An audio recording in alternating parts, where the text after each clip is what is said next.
Assalamualaikum warahmatullahi wabarakatuh. Berjumpa lagi bersama Mama Nabil, tentunya di channel Mama Nabil. Dan malam hari ini saya akan menceritakan kembali pengalaman-pengalaman horor, pengalaman mistis yang saya alami sendiri. Monggo kita simak bareng-bareng.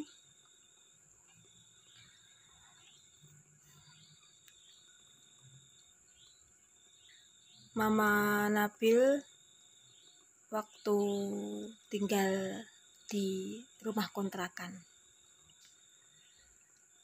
kurang lebih 3 tahun yang lalu. Kebetulan rumah Mama Nabil lagi direnovasi dan saya ngontrak di tempat lain. Jadi ceritanya, tempat kontrakan saya itu agak di pelosok, dimana jalannya itu sepi, terus kanan kiri banyak kebun-kebun, dikelilingi dengan kebun-kebun singkong, dan jarak dari tetangga satu ke tetangga lain itu agak lumayan jauh. Jadi tempat kontrakan saya agak nyempil lah, menyendiri istilah. Waktu itu saya ngontrak di situ kurang lebih 1 tahun karena menunggu rumah yang asli lagi direnovasi. Jadi terpaksa kita ngontrak. Selama 1 tahun itu saya mengalami kejadian-kejadian yang luar biasa. Kejadian-kejadian yang memacu adrenalin tentunya. Pada malam hari, kira-kira pada suatu malam, kebetulan suami saya lagi tugas malam, jadi saya sama anak saya di rumah sendiri. Pas waktu itu sekitar pukul jam berapa ya, jam 1 malam, saya masih belum tidur. Saya masih di ruangan keluarga lagi nonton TV, terus anak saya di kamar. Pas waktu itu kayak rada-rada setengah tidur setengah ngantuk atau gimana sih, kalau kayak tertidur tapi masih mendengar suara-suara gitu loh. Itu maaf, waktu itu mama lagi menstruasi. Nah, kan jam 7 malam itu kan suami mama kan sudah berangkat kerja. Ya, saya biasanya kalau berangkat kerja kan pintu-pintu sudah saya tutup semua, sudah saya kunci, karena memang kalau malam hari saya sudah enggak keluar rumah lagi, saya dengan anak saya. Tiba-tiba waktu setengah tidur setengah sadar, wong saya masih di tempat keluarga, ruangan keluarga, wong TV-nya aja masih nyala, kayak suami saya tuh pulang. Terus kan saya kaget. Pulang kok masih pakai seragam itu, tugasnya itu dia pakai seragam tugasnya. Terus saya kayak bangun gitu, loh kok papa pulang gitu. Tuh diem sambil senyum aja gitu. Terus tak liatin, terus aku kayak bangun gitu, apa ada yang ketinggalan atau gimana, kok jam segini kok pulang lagi. Soalnya jarak kerjaan sama rumah kontrakan kan agak lumayan, ya sekitar 15-an menit lah gitu. Terus enggak ngomong apa-apa, angger senyum sambil memandang, senyum gitu. Lama-lama mendekat samping aku, terus kayak mau nyium gitu, tiba-tiba itu mau menciumku. Terus saya kaget, loh apa ini. Terus saya lihatin dari atas dari bawah, kok ini suamiku apa bukan ya, kok gini gitu. Kok enggak, saya tanyain kok diem, enggak bilang, enggak apalah basa-basi. Kak biasanya kalau pulang kan itu apa, kita komunikasi apa terus apa itu, kok diem cuma senyum. Terus saya kan loh, terus tiba-tiba kok mau memeluk, mau nyium. Terus saya kayak, ya mungkin Gusti Allah masih melindungi kali ya. Terus saya langsung kaget gitu. Saya tiba-tiba bilang gini, siapa kue? Siapa? Gak mungkin kue bojoku. Siapa kue? Lunga. Terus artinya, siapa kamu? Siapa? Gak mungkin kamu suamiku. Pergi. Terus biasanya kalau suamiku pulang kan, kalau udah saya kunci kan tak gitu, apa telepon apa gimana kan, itu enggak. Terus saya kayak tersadar gitu loh. Terus saya tiba-tiba bilang gini, loh rumahnya masih kuncinan kok apa bisa masuk gitu. Terus dia tuh kayak langsung pergi. Terus saya tersadar, saya astagfirullahaladzim. Terus saya alhamdulillah saya nggak diapa-apain. Terus saya kayak orang linglung gitu loh. Apa mau pujuku tenan, apa sopo gitu. Ya mungkin itu bisa dibilang kayak Mister Genderuwo kali ya. Soalnya dia kan bisa merubah wujud kan. Karena di sebelah rumah aku itu tanah lapang gitu loh, kayak tanah kosong, kayak ada pohon-pohon pisang, terus belakang lagi itu ada pohon bambu gitu. Jadi kan mungkin dia sarangnya di situ mungkin ya. Kalau jam 5 sore itu udah kayak maghrib, gelap, karena saking banyaknya pohon-pohon itu. Jadi rumah itu kayak kelihatan gelap gitu loh.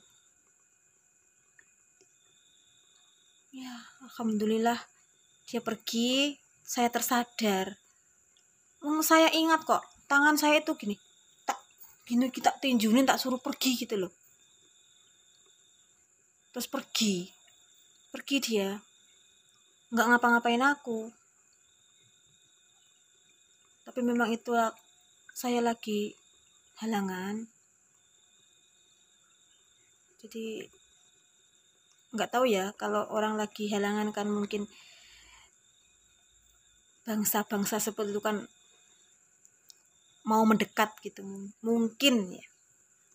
Itu bakal itu yang. Terus yang kedua, pernah waktu anak saya masih kecil, baru belajar jalan. Saya itu namanya juga kadang pikiran kita kan lagi nggak enak hati atau kenapa gitu ya, pas pikiran saya lagi ada masalah, saya lagi banyak pikiran, itu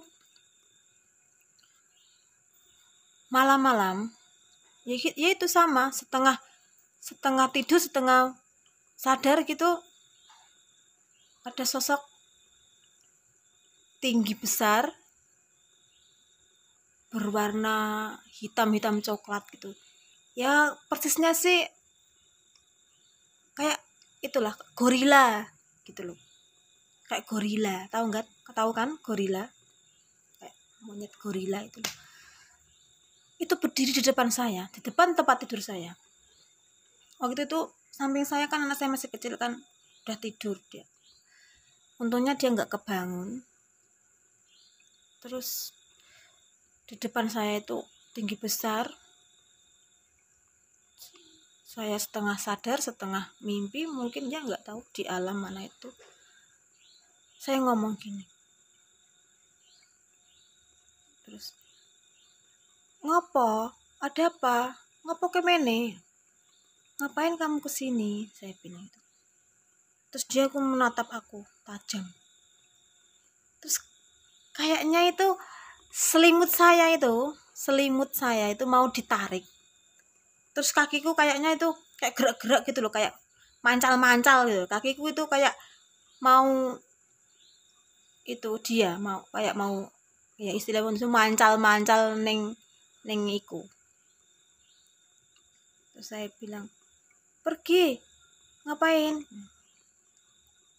terus kayaknya tuh dia tuh mau narik selimut aku kayak mau dibawa gitu loh.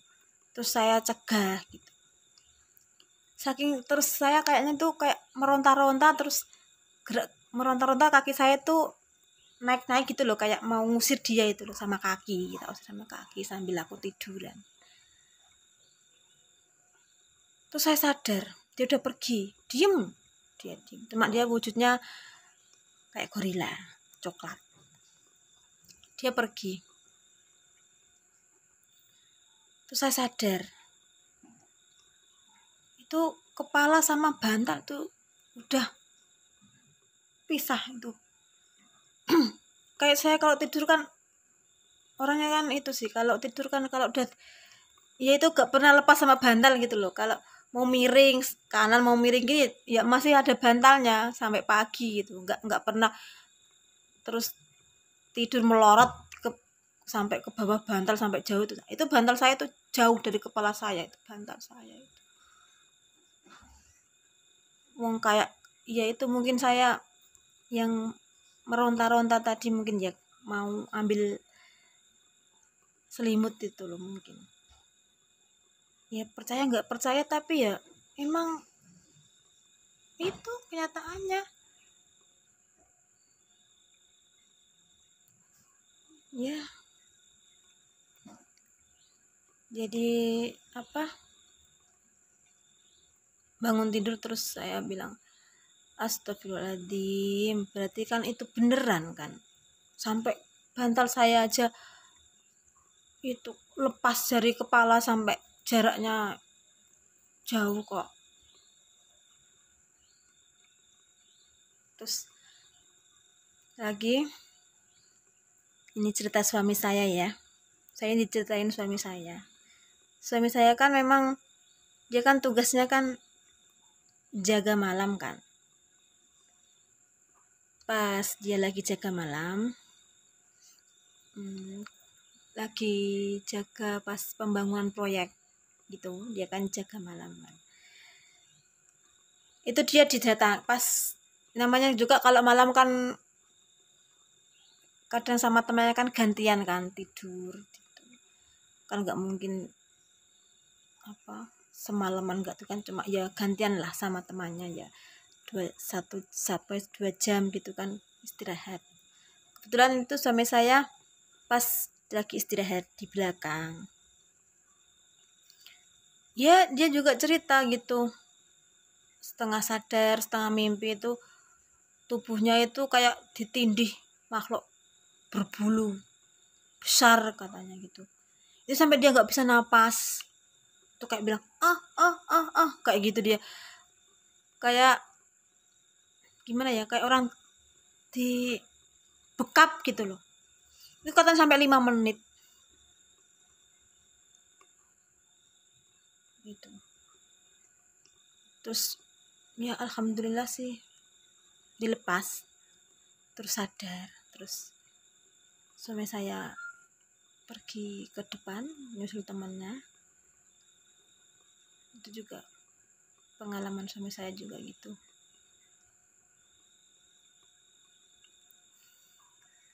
Jadi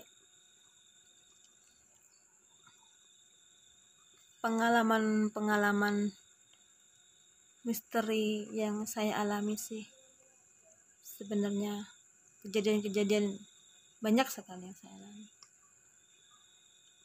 Cuma ya kadang ya kita mikirnya ya kadang bener nggak sih gitu, tapi ya kenyataannya gitu.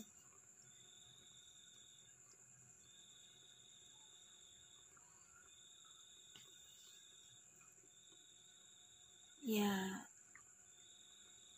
mungkin cukup dulu cerita Mama Nabil, pengalaman Mama Nabil yang saya alami. Nanti lain kali kita sambung lagi, dan masih banyak cerita-cerita mistis dari Mama Nabil. Dan apabila ada salah kata dalam pengucapan dan yang tidak berkenan, Mama Nabil minta maaf. Cukup sekian dan terima kasih. Wassalamualaikum warahmatullahi wabarakatuh.